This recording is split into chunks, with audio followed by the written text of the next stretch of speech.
15 अगस्त की कहानी भारत के स्वतंत्रता संग्राम की एक महत्वपूर्ण घटना है। 15 अगस्त 1947 को भारत को ब्रिटिश शासन से आज़ादी मिली थी। ये दिन भारतीय इतिहास में विशेष महत्व रखता है और इसे स्वतंत्रता दिवस के रूप में मनाया जाता है। 19वीं और 20वीं शताब्दी के दौरान भारत पर ब्रिटिश साम्राज्य का शासन था। इस दौरान भारतीय जनता ने ब्रिटिश शासन के खिलाफ कई संघर्ष किए। 1857 का विद्रोह, भारतीय राष्ट्रीय कांग्रेस का गठन, महात्मा गांधी के नेतृत्व में असहयोग आंदोलन, सविनय अवज्ञा आंदोलन और भारत छोड़ो आंदोलन जैसे अनेक आंदोलन स्वतंत्रता प्राप्ति की दिशा में अहम कदम थे। स्वतंत्रता की घोषणा 1947 में ब्रिटिश सरकार ने भारतीय उपमहाद्वीप को विभाजित कर भारत और पाकिस्तान के रूप में दो अलग अलग देश बनाने का निर्णय लिया।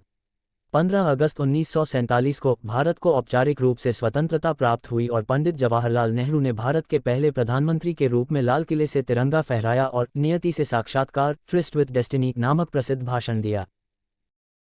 विभाजन और उसका प्रभाव। हालांकि स्वतंत्रता के साथ ही भारत का विभाजन भी हुआ, जिससे भारत और पाकिस्तान दो अलग अलग राष्ट्र बने।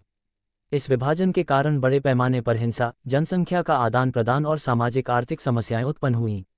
लाखों लोग अपने घरों से विस्थापित हुए और विभाजन की दर्दनाक स्मृतियां इतिहास में दर्ज हो गईं।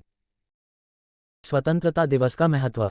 15 अगस्त को भारत में राष्ट्रीय अवकाश के रूप में मनाया जाता है। इस दिन देश भर में विभिन्न कार्यक्रमों का आयोजन किया जाता है, जिसमें राष्ट्रीय ध्वज फहराना, सांस्कृतिक कार्यक्रम, परेड और देशभक्ति के गीत शामिल होते हैं। ये दिन भारत के उन स्वतंत्रता सेनानियों को याद करने का भी है जिन्होंने अपने प्राणों की आहुति देकर देश को आज़ादी दिलाई।